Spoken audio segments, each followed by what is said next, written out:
Hier, Michel Munch était à Paris pour les championnats de France élite de semi-marathon. Il a remis son titre en jeu et l'a une fois de plus remporté. Il est donc champion de France de semi-marathon élite handisport, toutes catégories confondues. Avec son guide Mathieu Leroux, il a terminé la course en 1h 16 minutes et 34 secondes. Un très bon temps qui ne suffit pas à battre son record établi l'année dernière, à savoir 1h15. Il faut savoir que Michel Munch est touché par une bronchite et qui n'est pas encore tout à fait remis. Et c'est quand même une belle nouvelle, médaille d'or à ajouter à son palmarès. Quelle sera sa prochaine course ? Il va poursuivre avec les meetings internationaux, d'abord en France, à Talence le 29 avril. Les courses s'enchaîneront ensuite au mois de mai à Maison-Alfort, en France toujours, puis en Italie et en Suisse. Pour lui, l'objectif cette année, ce sont les championnats du monde de para-athlétisme en juillet à Paris. Et alors en attendant, on continue avec d'autres athlètes, celle du Twirling Club de Woustviller. Oui, il y a un mois, on en parlait déjà avec le championnat départemental de Moselle qui s'est tenu à Forbach. Cette fois, il s'agit des championnats pré-régionaux, anciennement championnat de Lorraine, une étape qui précède l'échelon Grand Est. Il y a une semaine, la compétition se tenait à Villerue pour le niveau N3. Woustviller a présenté 18 athlètes en solo et 6 duos. Les 6 duos se sont qualifiés à l'étape suivante, ainsi que 9 athlètes en individuel. Le championnat de Ligue Grand Est aura lieu le week-end du 22 et 23 avril à Beure, dans le Doubs. Et la compétition s'est poursuivie ce week-end. Oui, toujours les pré-régionaux de twirling bâton, mais cette fois de niveau N1 et N2. C'était à Yutz. Le club local s'est fait remarquer puisqu'il a décroché 6 podiums, dont un titre remporté par Agathe Brucker. Bravo à elle. Pour l'instant, difficile de savoir combien d'athlètes se sont qualifiés pour les championnats Grand Est. Il faut attendre que toute la France ait passé les épreuves pré-régionales. En N1 et N2, c'est le classement national qui prévaut. En N2, par exemple, sur 492 athlètes, seuls les 192 premiers se qualifient. Le championnat Grand Est de National 2 se tiendra le week-end de Pâques à Saint-Dié-des-Vosges et celui de N1 aura lieu les 15 et 16 avril à Andrézy, en région parisienne. Et on espère bien y voir des membres du Twirling Club de Woustviller. Après le bâton, place à l'équitation ? Au programme ce week-end, il y avait un concours de saut d'obstacles. C'était hier et c'est l'écurie Guillaume Mayer d'Anchambert qui a accueilli la compétition. Morane Grandcola était sur place. Regardez. Il fallait réussir un parcours sans faute pour espérer une place sur le podium. Dimanche, un concours de saut d'obstacles s'est tenu à l'écurie Guillaume Mayer d'Anchambert, où 6 clubs du secteur se sont affrontés. Au total, 140 cavaliers et cavalières ont concouru dans 2 catégories, à cheval ou à poney. C'est le loisir de nos cavaliers, ceux qui sont compétiteurs dans l'âme, qui viennent se confronter à d'autres cavaliers tout simplement. C'est comme les matchs de foot des gamins le samedi, dimanche. C'est notre compète du week-end. Le but de la rencontre est de se mesurer aux autres, bien sûr, mais il n'y avait pas réellement d'enjeu sportif. Certains cavaliers montent pour le plaisir de la compétition, comme Zoé et son cheval Albert. Alors c'est Albert et je m'entraîne, j'ai repris l'équitation il y a un peu moins d'1 an et je monte Albert depuis 2-3 mois. Je fais juste des concours ici, j'en fais pas plus de temps en temps. Comme certaines autres compétitions sportives, les points engrangés peuvent tout de même compter dans un classement général pour permettre aux cavaliers et aux cavalières de se qualifier au championnat de France de CSO qui se tiendra cet été. Et l'écurie d'Anchambert accueillera d'ailleurs un second concours de ce type, ce sera le 19 mars. On enchaîne avec le foot. Samedi, le SFC s'est déplacé à Sarrebourg pour la 16e journée de championnat de Régional 1. Face au dernier de leur poule, les Fayenciers devaient s'imposer. Ils avaient gagné 6-0 à l'aller et pourtant ils se sont inclinés 4-2. Une désillusion pour les Sarregueminois. Voici le résumé de la rencontre. Voilà, de retour ici à Sarrebourg pour décrypter cette victoire sarrebourgeoise, cette défaite sarregueminoise sur le score de 4-2. Eh bien, on va revoir tout de suite les moments forts de cette rencontre et il y en a eu. Avec Sarreguemines qui avait donné le coup d'envoi, tout à fait. Sarreguemines dont on attendait d'être dans la continuité.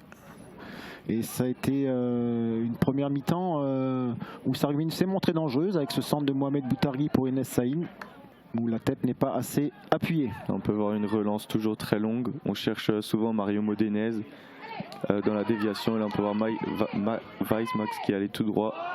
La première occasion franche. La première occasion franche du match. Ensuite, il y a eu cette frappe. Cette frappe écrasée un peu de Bourgateo. Trimborn semblait sur la trajectoire. La réaction sarregueminoise, Adama Mbaye pour Enes Saïn qui ne trouve pas le cadre. C'était dommage. Et la Frappe ensuite d'Adama Mbaye qui trouve le montant de Sarrebourg.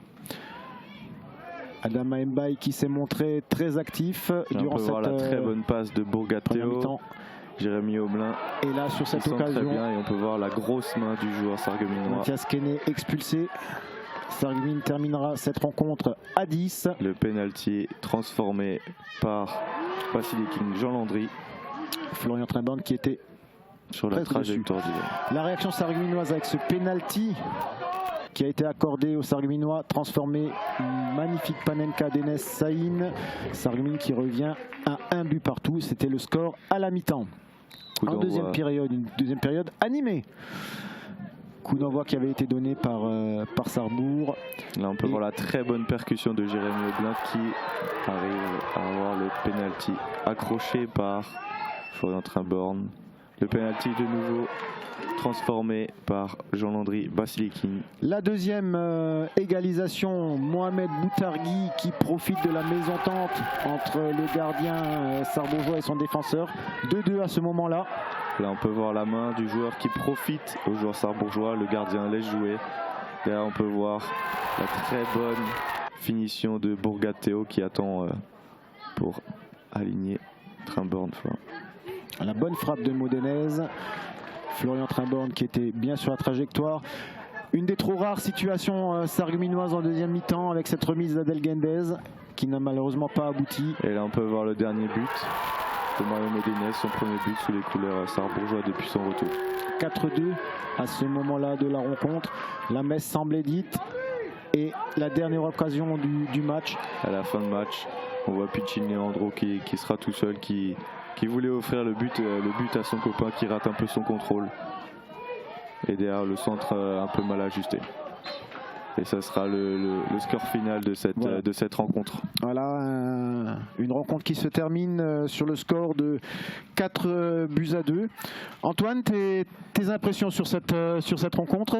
Une rencontre, pour une première mi-temps, la première mi-temps était assez équilibrée. Un penalty de chaque côté. Le carton rouge a fait basculer la rencontre, je pense. Et une deuxième mi-temps qui était plus à sens unique malgré le but encaissé par Sarrebourg. Voilà, Sarreguemines qui a dû jouer cette seconde période en infériorité numérique. Ça a été un des éléments aussi prépondérants dans cette rencontre. Il y a beaucoup de joie côté sarrebourgeois, amertume côté Sarreguemines. On va compter sur Jamel Ferjani et sur ses troupes pour une réaction dès la semaine prochaine pour un déplacement au bassin piénois. D'ici là, on vous souhaite une très agréable semaine et à très bientôt sur Mosaïque. Ciao, ciao. Salut. Une défaite difficile à accepter, mais les Sarregueminois n'ont pas le choix. Il faut voir plus loin désormais. On écoute l'interview d'Emar Ngueni. Voilà, de retour ici à Sarrebourg où Sarreguemines s'est incliné 4-2 avec, je suis avec Emar Ngueni pour décrypter, comprendre ce qui s'est passé. Emar, j'ai envie de dire qu'il n'y a rien qui a tourné dans le bon sens aujourd'hui. Oui, évidemment, en fait, on a essayé d'appliquer les conseils du coach. Il a dit au départ qu'il fallait s'armer de maturité, de patience.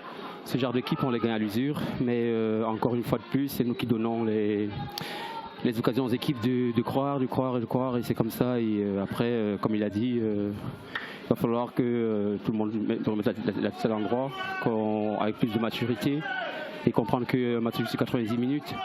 Donc c'est un peu décevant quand on commence bien la partie. Après on remet l'équipe dedans, on les fait croire et c'est comme ça. Après le carton rouge, je comprends aussi qu'il nous pénalise. Après, c'est pas une excuse, mais bon, c'est le foot. Hein. Donc, du coup, on a essayé de faire le dos rond, on a continué à pousser, on a continué à croire, on est revenu au score pas 2 fois. Après, bon, les erreurs d'inattention et du placement, c'est comme ça tous les week-ends, mais bon, on va continuer à travailler et revenir plus fort, quoi.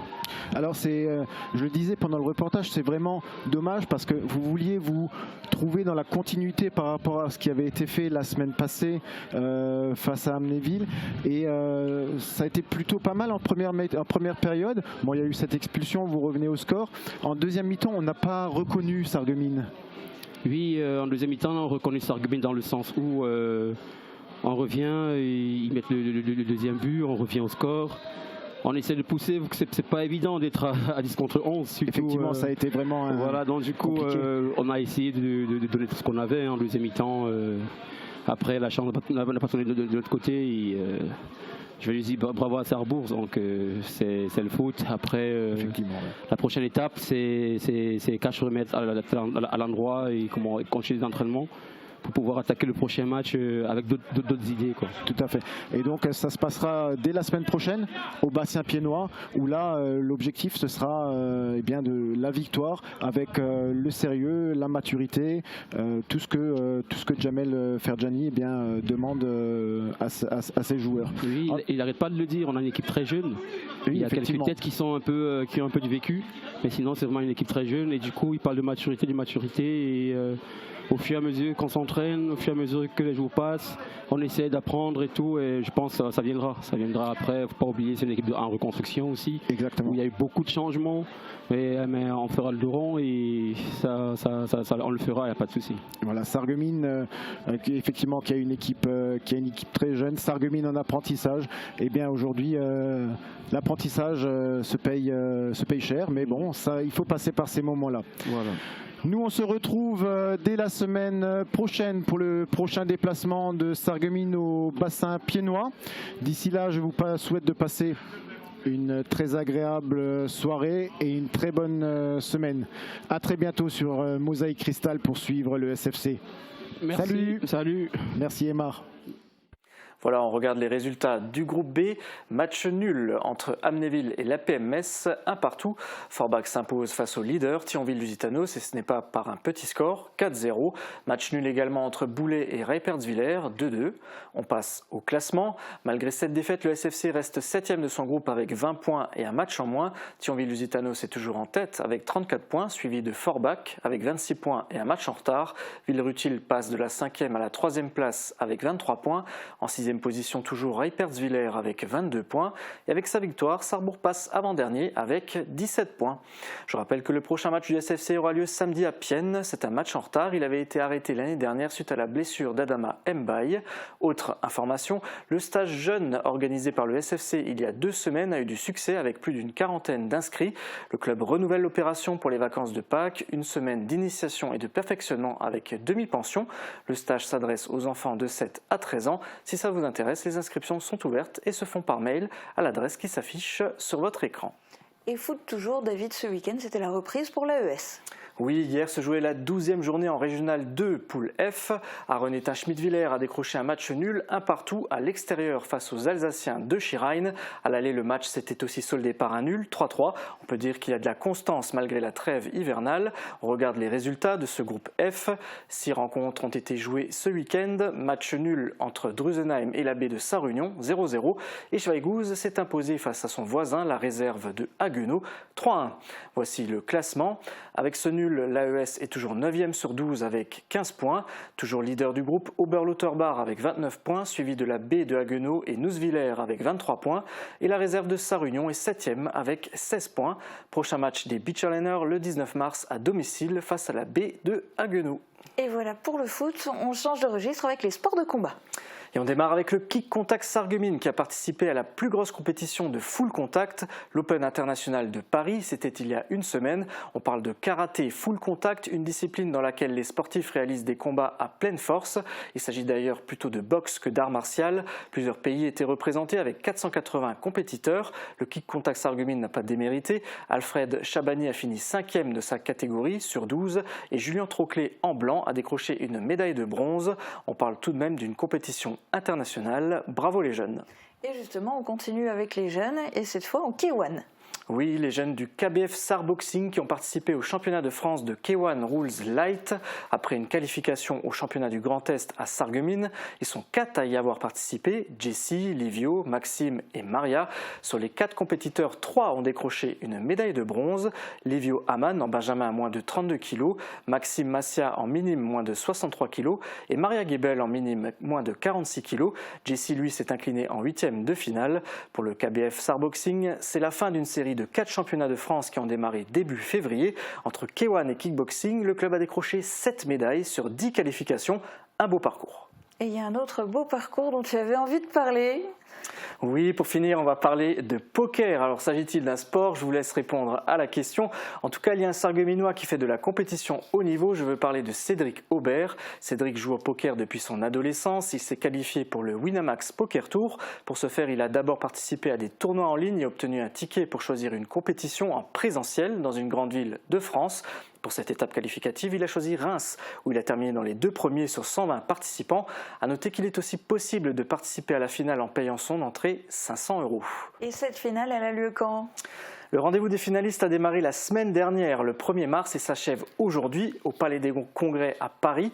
La compétition se décompose sous forme d'éliminatoire. D'abord le jour 1, Day 1, la première phase qui se déroule sur 3 jours avec 700 participants par jour. Sur les 700, 600 sont éliminés chaque jour. Il en reste 100 par groupe qui accèdent au Day 2. Et c'est justement là que Cédric Aubert s'est arrêté. Il a réussi à passer le Day 1, mais pas le 2. Face à lui, il y avait des habitués et des joueurs professionnels. La compétition s'est donc achevée samedi pour lui, ce qui lui a tout de même permis de décrocher 1 000 €. Il termine 375e sur 2987 joueurs. Pour lui, ce tournoi était une première. Il voulait aller le plus loin possible et il est satisfait de sa prestation. Il a quitté la capitale hier. Le gagnant de la compétition sera connu ce soir et il touchera entre 100 et 200 000 €. Ça laisse rêveur. David, on a l'habitude que tu termines ta chronique Plus de sport en testant toi-même une discipline. C'est quoi aujourd'hui ? On parlait tout à l'heure de sport de combat, on va rester dans ce domaine avec la lutte. J'ai eu le privilège de pousser les portes de l'AS Sarreguemines Lutte, le meilleur club de lutte de France qui forme beaucoup de champions. J'ai pu participer à une séance d'entraînement. J'avoue que c'était une expérience particulière. La lutte, c'est non seulement un sport de combat, mais c'est aussi un sport de contact. Quand on n'a pas l'habitude, ça peut dérouter. Ce qui est sympa, c'est que les jeunes s'entraînent avec les seniors, de quoi les mettre tout de suite dans le bain. Je vous laisse découvrir tout ça en images. Bon allez, là je suis chaud, je crois que je suis prêt.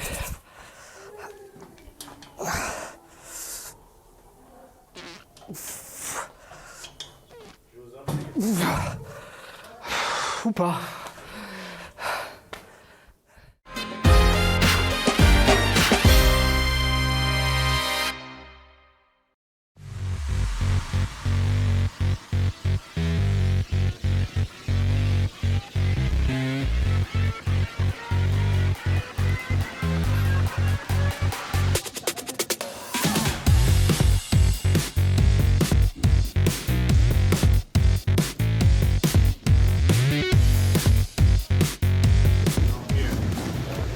Je vais même pas essayer, je sais pas faire ça.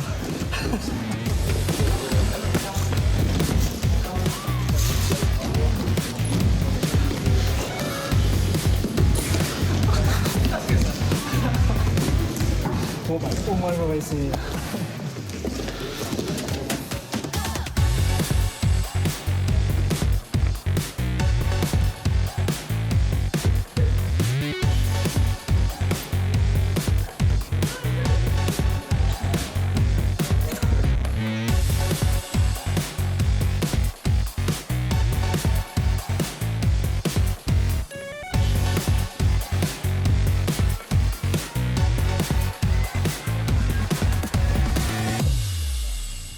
Et nous sommes au gymnase Jean Jaurès aujourd'hui avec l'AS Sarreguemines Lutte. À côté de moi, Eric, l'entraîneur. Est-ce que tu peux me présenter le club en quelques mots ?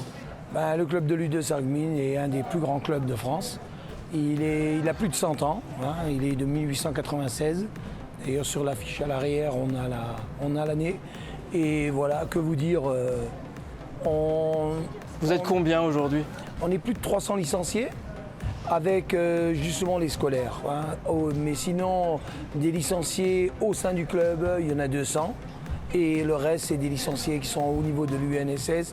Et à partir du moment où ils ont pratiqué des séances de lutte, ils peuvent automatiquement être licenciés au club. Et c'est ce qui nous amène à 300 et quelques licenciés. Il y a aussi un super beau palmarès. On peut citer d'ailleurs tout récemment de nouveau le titre de champion de France des clubs. C'était la 8e fois, je crois, hein, c'est ça ? Oui, c'est notre 8e titre. Un super titre hein, qu'on a remporté cette année. Alors que ce n'était vraiment pas prévu. Hein, puisque les équipes qu'on avait en face de nous, de très belles équipes, rien qu'au niveau du Grand Est, hein, que ce soit Mézières-les-Messes ou Schiltigheim, ont des gros effectifs. Et voilà. Et est-ce qu'on peut dire que Sarreguemines, alors, c'est le meilleur club de lutte de France ? Oui, exactement. C'est le plus grand club de France, suite à tous les résultats de la saison dernière. Ok. Dis-moi maintenant, j'aimerais apprendre un petit peu qui je vais voir. Je vais te présenter Yuri Semakin, qui est ukrainien et qui est spécialiste en lutte libre. Allez, c'est parti. Yuri, Eric m'a dit de venir te voir pour apprendre un petit peu comment fonctionne la lutte. Déjà, est-ce que tu peux m'expliquer par quoi on commence? On va commencer par les choses simples, hein, la garde, le maintien, comment tu dois prendre la position en luttant à la lutte libre, parce que ça change avec la lutte gréco.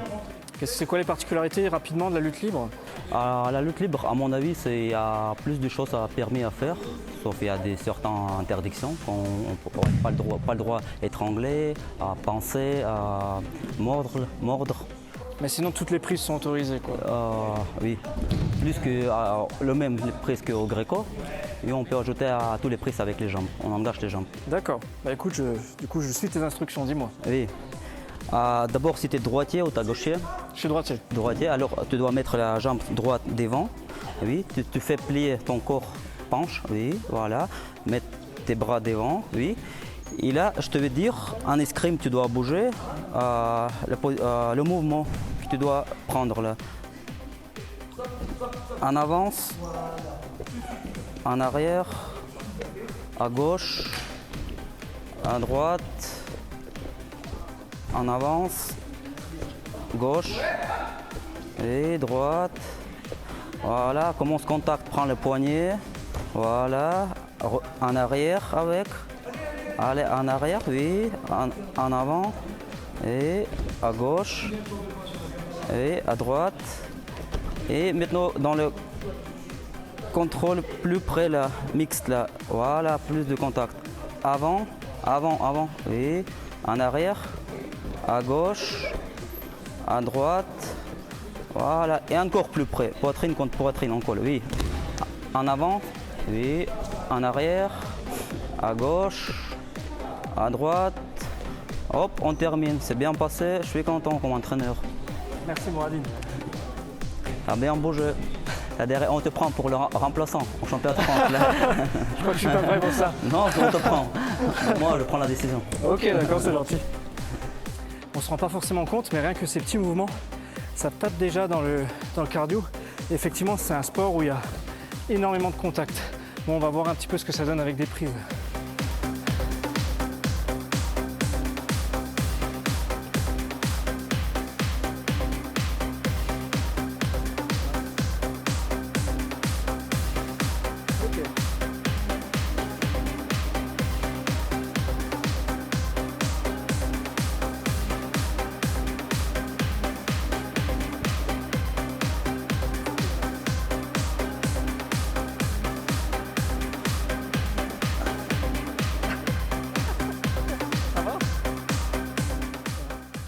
Donc pour voir un petit peu à quoi ça ressemble les prises en lutte libre, on va regarder tout de suite des lutteurs expérimentés.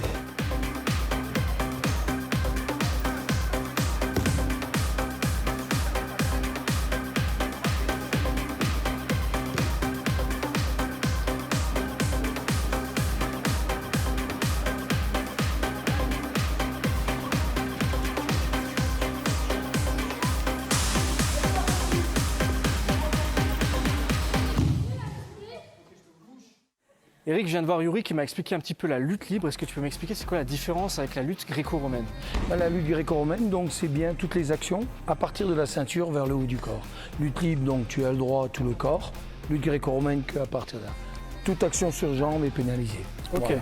Donc est-ce que tu peux me montrer un petit peu, on peut tester? Alors ce qu'on va faire là juste, c'est un petit exercice justement, c'est d'aller chercher, essayer d'attraper la ceinture à l'adversaire. Imagine que tu perds ton combat, il faut que tu ailles chercher la victoire. Et là, de lui, tout de suite, c'est une petite contre-attaque qui est toute simple. L'adversaire vient, il jette le bras. Et il suit directement pour marquer les deux. Ok, on Donc essaye. à toi, tu vas essayer de l'attraper au niveau de la ceinture. Tu viens avec tes deux bras, hop, et lui, il te jette. Voilà, d'accord? S'il t'emmène à l'extérieur, il a un point. S'il t'emmène au sol, il a les deux. Ok, on essaye alors. Ouais, vas-y, tu peux. Hop, voilà, 2 points. En plus, tu te mets en danger, plus 2. Au moment où il vient, voilà, pas mal. Alors tu le fais, tu essaies de l'emmener au sol.